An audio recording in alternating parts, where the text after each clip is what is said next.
In the hills, no one can hear you cry. This is actually my stepmom's slash her best friend's story. I have my own, but I'm so hesitant to drag some of them up. I'm hoping telling someone else's will open me to it a little more. My stepmom didn't like us much, but she told my sister, 3 years older, and I this experience growing up to scare us out of being stupid. It was my family's stranger danger story. My stepmom, we're going to call her Macy, grew up as a kind of privileged teen in the 70s, and her mom had moved their family over there, the States, from England when she was just about 9. She went to a pretty nice high school in a really nice town.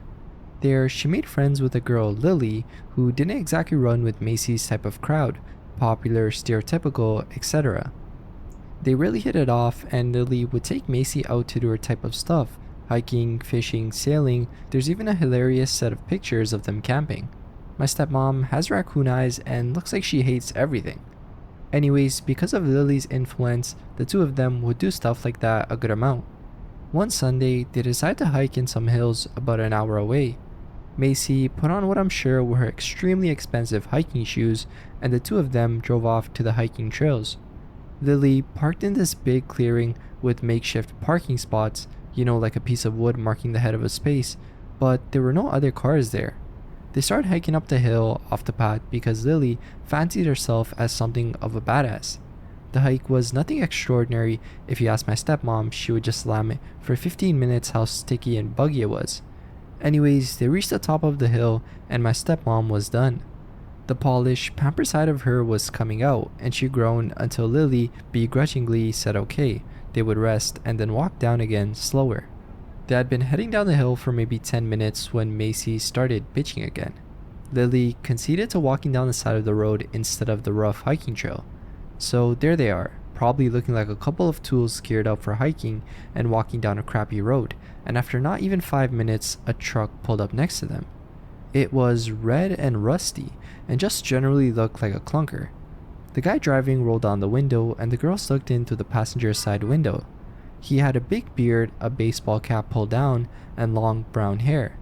He greeted them and even smiled through his beard, asking if they needed a ride. Macy described him as charming and even cute. Lily still says the moment he greeted them, her hackles went up. Despite her better judgment, my stepmom convinced her to get in the truck. It must only be a 10-minute drive down to the car, tops.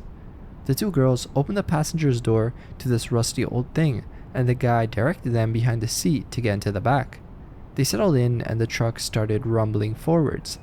Lily always says that was the point it hit her with a mistake they had just made.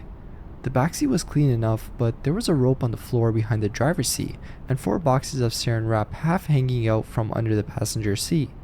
It seemed creepy and weird, but Lily didn't want to freak my stepmom out, so she just kept her mouth shut. After 10 minutes, the woods didn't look any clearer, and they hadn't seen another car the whole time. Lily asked how long he thought it would be.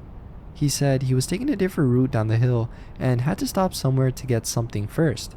That was it. The girls were 16 to 17, and Lily didn't want to press the issue.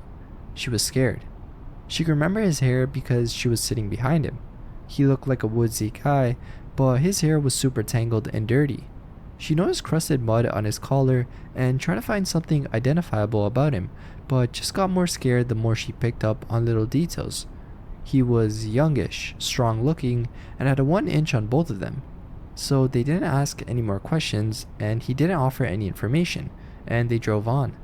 Several minutes after that, they reached a tiny shack slash log cabin looking place right there in a clearing of trees.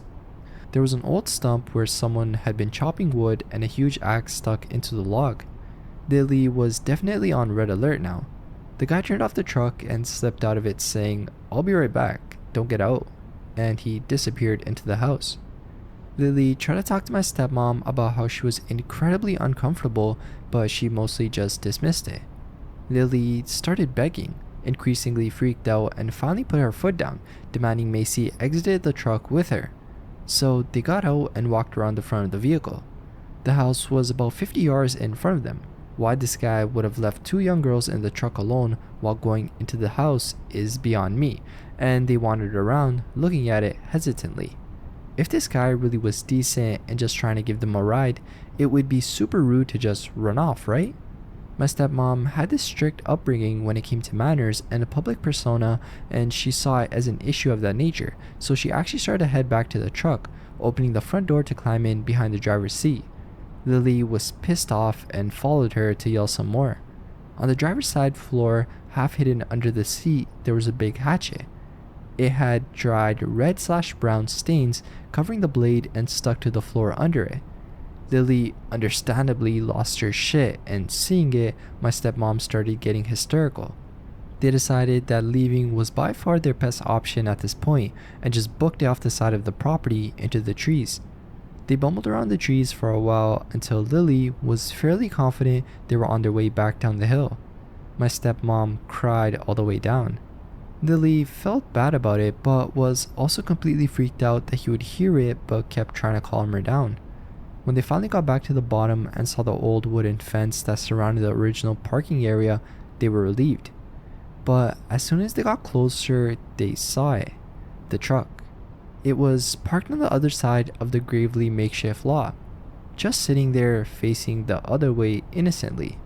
They couldn't see if anyone was in it, and of course, Macy wanted to run for the car, but Lily was super hesitant. She managed to calm my stepmom down, saying she wanted to wait before running out into the open to see what was out there. Remember, this is the 70s, no cell phones. There was no ranger station or anyone around. The parking lot was big and empty and open, and who knows what would have happened if they decided to stroll across it. Thankfully, Lily convinced my stepmom to chill, and the two of them hunkered down against the big tree, hidden by bushes and other trees, and waited it out for what seemed to be a couple of hours when dark started to fall. All the animals started coming out and making noises, and my stepmom, predictably, started getting antsy about this and bothering Lily, who was tired and moments away from giving in. She was just planning their dash to the car when they heard a clunk. Across the twilight-lit lot, they watched as one of the back doors of their car swung open, and the bearded guy slid his way out of the backseat. He got out, shut the door, looked around at the surrounding woods for several moments, and then walked back to his truck. The truck lumbered past their car and out of sight. Several minutes after watching him drive away, they sprinted to their car as fast as they could, jumped in, and peeled out before they had even shut the doors.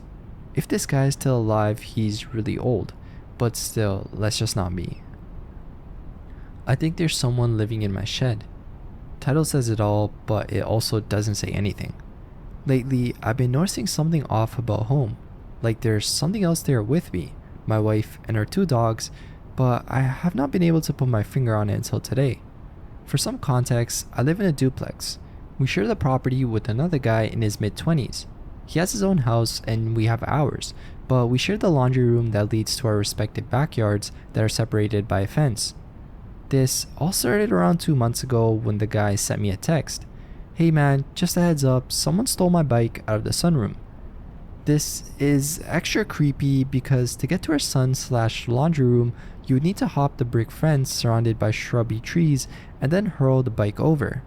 Unless the thief had the most massive pair of balls ever and walked it out through one of our front doors when we were home.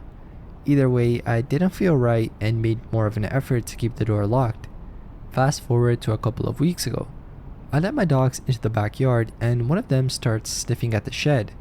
No big deal, the lizards are coming out with it heating up. They probably just chased one under the door.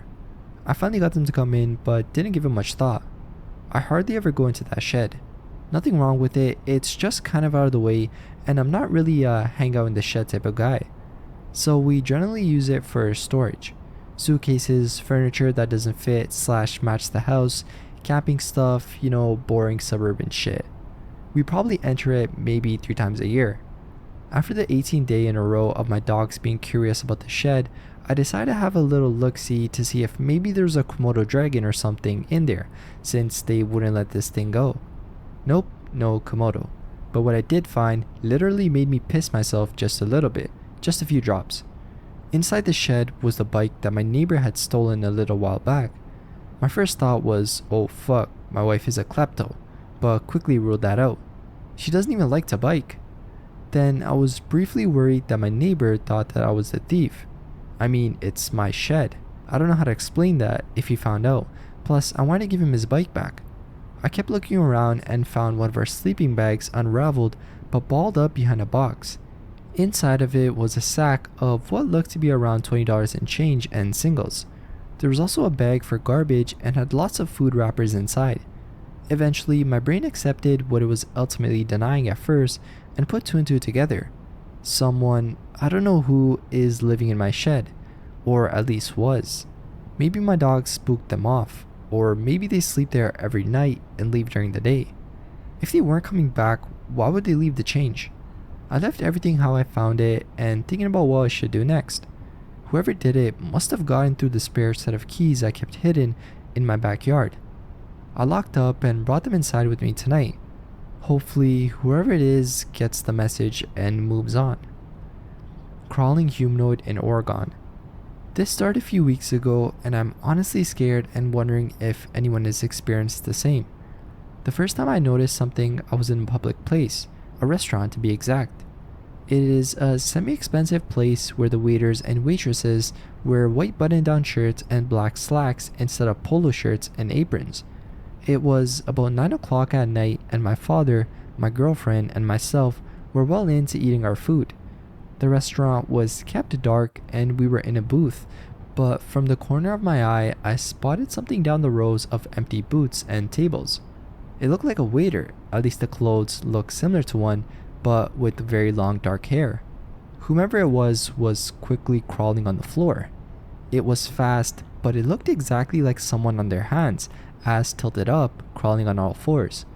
I assumed that a waiter had maybe dropped something and was looking for it, and I laughed it off and mentioned it to my father. He stood up out of curiosity and looked over the booth behind him. No one was there. No one other than two women in dresses were even on that side of the restaurant. After he informed me of this, I checked as well. If it were a waiter, they would have had to crawl or walk by our booth to go anywhere, and no one had passed since I spotted them. We continued eating and I forgot all about it. 2 days later, I spotted it again, and this time I know I saw it. For a fact, 100%, without a doubt, I saw the crawler. I still have a mark on my back to remind me of it. I do telework and work nights.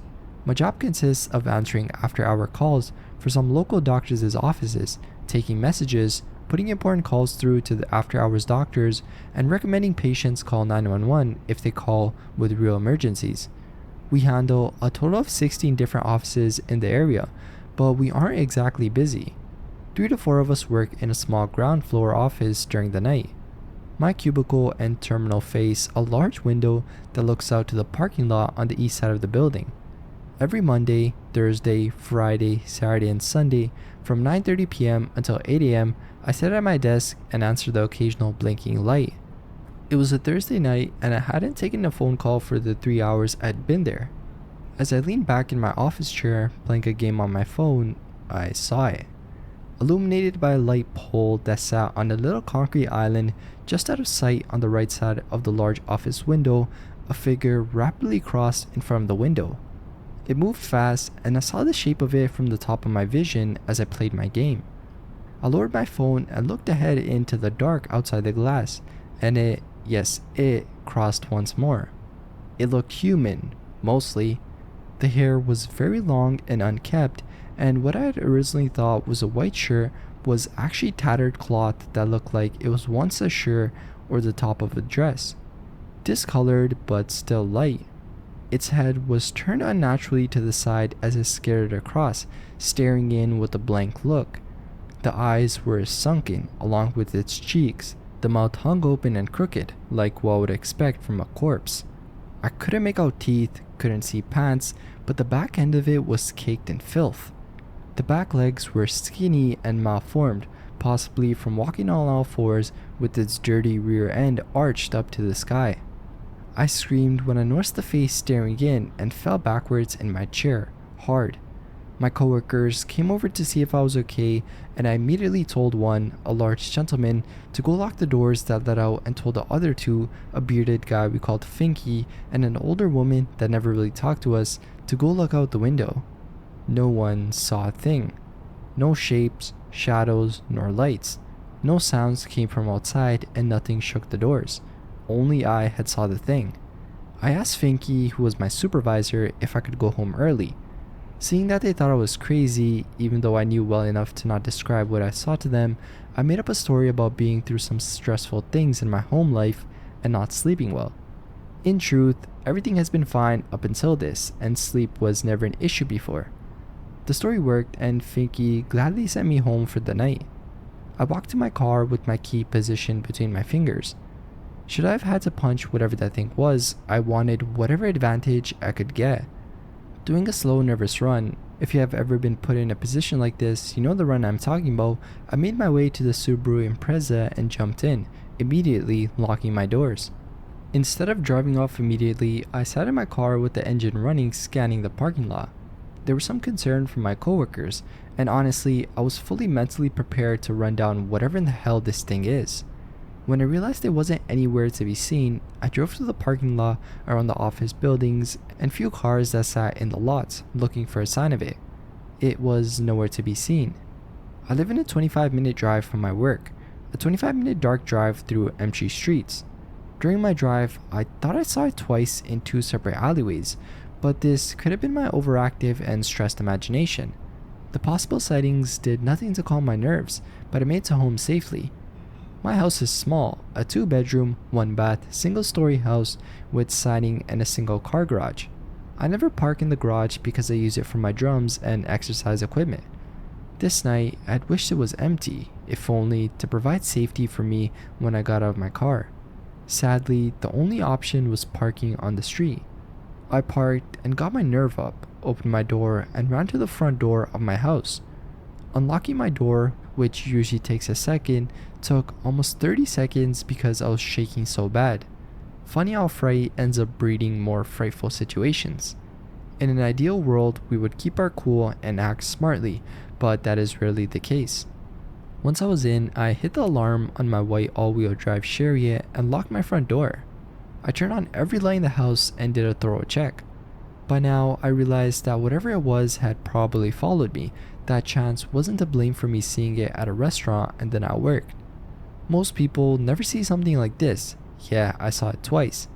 I deeply wished and prayed I would not see it again.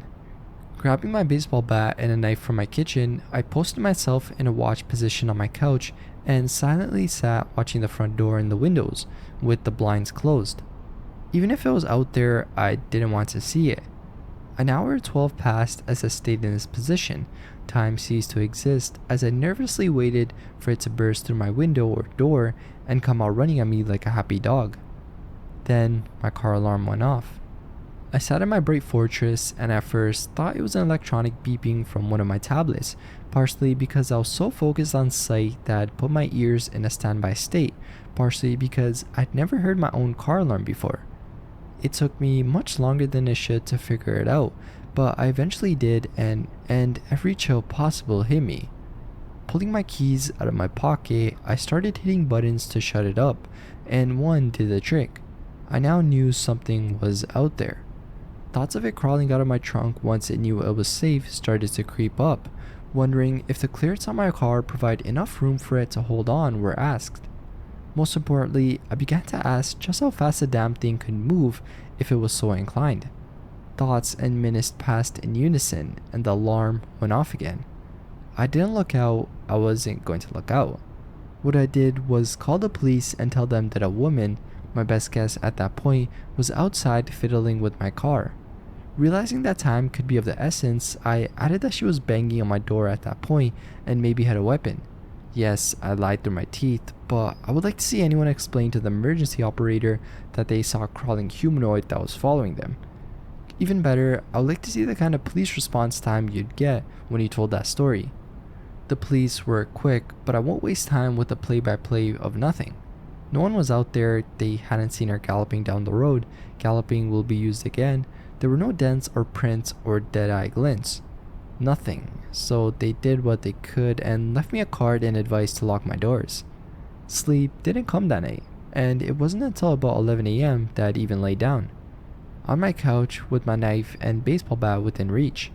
My work hours were probably to blame for a small part of my lack of tiredness, but I rest the majority of it on the face.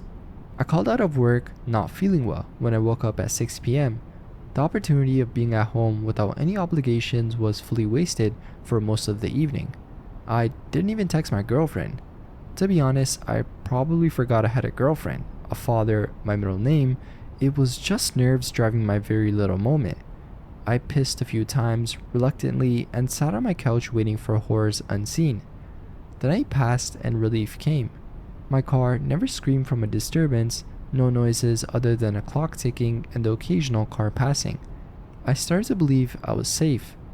The next couple of nights I went to work, had my cubicle changed to one not facing the window, and everything was normal.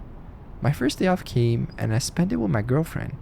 I told her everything that had happened and she seemed concerned, did research on her phone, which brought back more questions than answers, and slept over.